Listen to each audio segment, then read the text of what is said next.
ہم لوگوں کے آفیسز دبئی میں تھے جبکہ ہماری رہائش شارجہ میں، اسی لیے واپس آتے آتے 7:30-8 بج جایا کرتے تھے۔ ایسے ہی کچھ دن گزر گئے اور میں نے آبزرو کیا کہ خرم کچھ پریشان سا رہنے لگا ہے، بیٹھے بیٹھے چونک جاتا ہے، پیچھے مڑ کر دیکھتا ہے، بار بار ہاتھ دھوتا ہے۔ ایک رات مجھے کہنے لگا کہ لائٹ آف نہ کرنا۔ میں نے اس سے وجہ پوچھی تو کہنے لگا کہ مجھے گھبراہٹ ہوتی ہے۔ میں نے اس کا کافی مذاق اڑایا لیکن لائٹ آن ہی رہنے دی۔ ان دنوں میں پب جی کافی کھیلتا تھا، اسی لیے اکثر رات کو جاگ رہا ہوتا تھا۔ ایک رات اچانک ہی خرم چیخ مار کر اٹھ گیا۔ وہ کافی ڈرا ہوا اور سہما ہوا سا تھا۔ اس نے مجھے کہا کہ کوئی اس کے سینے پر چڑھ کر بیٹھا ہوا تھا اور اس نے مجھے گلا دبایا۔ مجھے بڑی ہنسی آئی لیکن وہ اتنا زیادہ ڈرا ہوا تھا۔ کچھ دن گزرے تو میں نے نوٹ کیا کہ خرم کچھ پریشان سے رہنے لگا ہے۔ وہ راتوں کو بھی کافی ڈسٹرب سویا کرتا تھا، بیٹھے بیٹھے چونک جاتا تھا، بار بار پیچھے مڑ کر دیکھتا تھا۔ ہم لوگوں کے کمرے سے اکثر چیزیں غائب ہو رہتی اور پھر وہ کسی بالکل ہی الگ جگہ سے ملتی۔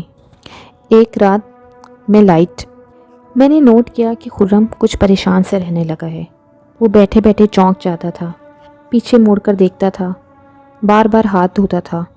ہمارے کمرے سے اکثر ہی چیزیں غائب ہو کر کسی بالکل ہی الگ جگہ سے ملتی، جس کی وجہ سے میری اس سے 2-4 بار بحث بھی ہو چکی تھی۔ ایک دفعہ میں رات کو لائٹ آف کرنے لگا تو اس نے مجھے کہا کہ لائٹ آف نہ کرو، اس کو گھبراہٹ ہوتی ہے۔ میں نے اس کا مذاق اڑایا لیکن وہ کافی سیریس تھا، اس لیے میں خاموشی سے لائٹ آن کر کے اپنا گیم کھیلنے لگا۔ رات کے 2 یا 2:30 بجے کا وقت تھا۔ میں پب جی کھیل رہا تھا اور ایک دم خرم چیخ مار کے اٹھ گیا۔ اس کی چیخ سن کے تو میں بھی ڈر گیا تھا۔ جب میں نے اس سے پوچھا تو اس نے کہا کہ میرے گلے پہ کوئی ان دنوں میں پب جی کافی شوق سے کھیل رہا تھا اور خرم کیونکہ جلدی سو جاتا تھا اس لیے میں لائٹ آف کر کے اپنے بستر پہ بیٹھ کے پب جی کھیلا کرتا تھا۔ ایک دفعہ میں رات کو لائٹ آف کرنے لگا تو خرم نے مجھے کہا کہ لائٹ آف نہ کرو۔ میں نے وجہ پوچھی تو اس نے کہا کہ مجھے گھبراہٹ ہوتی ہے۔ میں نے کافی مذاق اڑایا لیکن لائٹ آن رہنے دی۔ ابھی مجھے پب جی کھیلتے ہوئے کچھ ٹائم ہی ہوا تھا، تقریباً 2 بجے کا وقت ہوگا کہ خرم چیخ مار کے اٹھ گیا۔ اس کی چیخ سن کے تو میں بھی ڈر گیا۔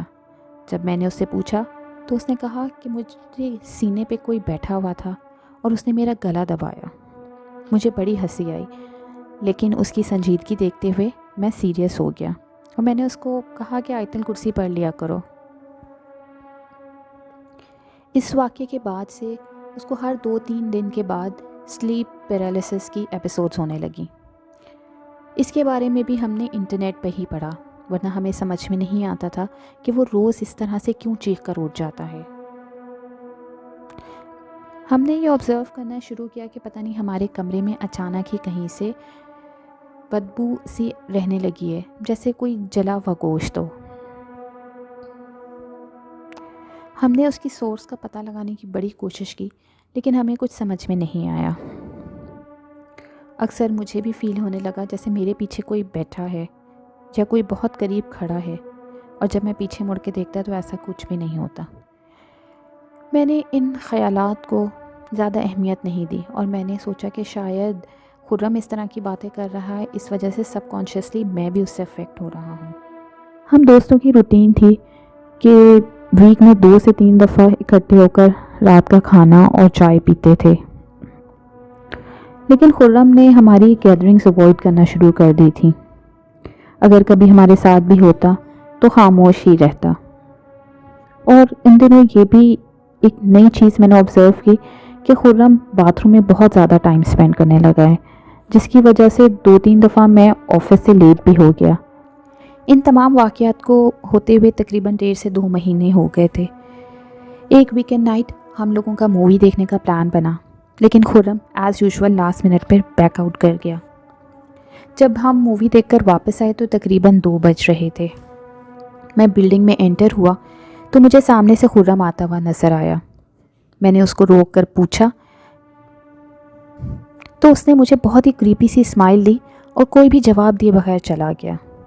مجھے بڑی حیرت ہوئی، لیکن اس سے زیادہ حیرت اس ٹائم پہ ہوئی جب میں نے اپنے روم کا دروازہ کھولا اور بیڈ پر خرم بیٹھا ہوا تھا۔ سچ پوچھیں تو اس ٹائم مجھے پہلی دفعہ خرم سے خوف محسوس ہوا، اور میں نے اندازہ یہ لگایا کہ یہاں پہ کوئی بھی ایسی چیز ہے جو کہ نارمل نہیں ہے۔ میں نے علی اور مظفر بھائی کو میسج کیا کہ وہ رات ہماری طرف ٹھہر جائیں اور ہم رات کو گیم کھیلتے ہیں۔ مظفر بھائی نے تو ایکسکیوز کر لیا، لیکن علی ہمارے ساتھ گیم کھیلنے کے لیے پہنچ گیا۔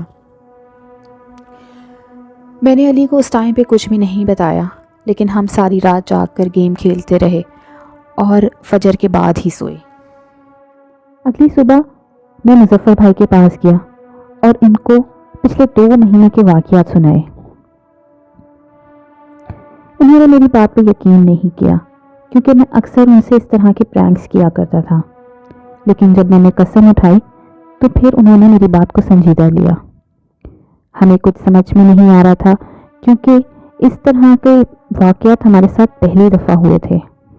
بہرحال ہم نے آپس میں ڈسکس کر کے یہ بہتر سمجھا کہ ہم خرم کے گھر والوں کو اس بات میں انوالو کریں، اور فیس بک کے ذریعے اس کے بھائی سے ہم نے کانٹیکٹ کیا اور تمام باتیں بتائیں۔ اس کے گھر والے یہ حالات سن کر کافی پریشان ہو گئے۔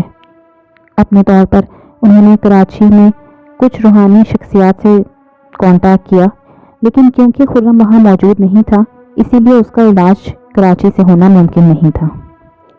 ہم دوستوں نے اپنے طور پر ریسرچ کر کے اپنی حفاظت کے لیے اور خرم کے لیے بھی معوذتین، آیت الکرسی اور جو ہمیں صورتیں بتائی گئی تھیں وہ پڑھ کر دم کرنا شروع کر دیا۔ تو اس اینٹی نے خرم کو اور ہمیں بہت پریشان کرنا شروع کر دیا۔ خرم پہ باقاعدہ اٹیکس ہونے لگے اور اس کے جسم پہ مختلف نشان پڑنے لگے اور اس کی حالت مزید خراب ہو گئی۔ 2 دن کے بعد اس کے ابو اور بھائی فلائٹ لے کر دبئی آئے، کیونکہ اس دوران ہم جتنی دفعہ بھی کوشش کرتے کہ خرم پاکستان واپس چلا جائے تو وہ واپس جانے سے انکار کر دیتا۔ ہم سب کو محسوس ہو رہا تھا کہ یہ وہ خرم ہے ہی نہیں جس کو ہم جانتے ہیں۔ خرم کو ہم بہت مشکل سے رقیہ سینٹر لے کر گئے۔ اس دوران ایک جگہ ہماری گاڑی کا مائنر سا ایکسیڈنٹ بھی ہوا۔ رقیہ سینٹر کی ٹیم نے جب اس پر رقیہ پڑھا تو جنات کی حاضری ہوئی، اور جنات نے بتایا کہ جس جگہ ہم پتھر اچھال رہے تھے وہاں پہ اس کے پتھر کے زد میں آ کر ایک جن کی فیملی زخمی ہو گئی، جس کے بعد سے وہ جنات اس کے پیچھے پڑ گئے اور وہ بالکل بھی خرم کو چھوڑنے کے لیے تیار نہیں تھے۔ خرم کے ساتھ ساتھ کیونکہ میں بھی اس مذاق میں حصہ لے رہا تھا، اس وجہ سے انہوں نے مجھے بھی تنگ کیا۔ راکیوں کی ٹیم نے مجھے نماز کی پابندی اور اذکار پڑھنے کے لیے کہے۔ خرم کا علاج تقریباً 3 مہینے چلتا رہا اور اس کے بعد اس کی فیملی اس کو کراچی لے گئی۔ خرم کے جانے کے بعد وہ اپارٹمنٹ بھی میں نے چھوڑ دیا اور مظفر بھائی کے ساتھ شفٹ ہو گیا۔ یہ واقعات سوچتا ہوں تو آج بھی خرم کی شکل میں اس جن کی کریپی سی اسمائل مجھے آج بھی یاد ہے۔ آپ دوستوں سے بس میں یہی کہوں گا کہ کسی بھی ویرانے میں جا کر اندیکھی مخلوق کو چیلنج نہ کریں۔ اگر آپ کو ہماری یہ سٹوری اچھی لگی ہے تو ہمارے چینل انفوٹینمنٹ پلس کو سبسکرائب کیجیے اور اپنے دوستوں کے ساتھ ضرور شیئر کیجیے۔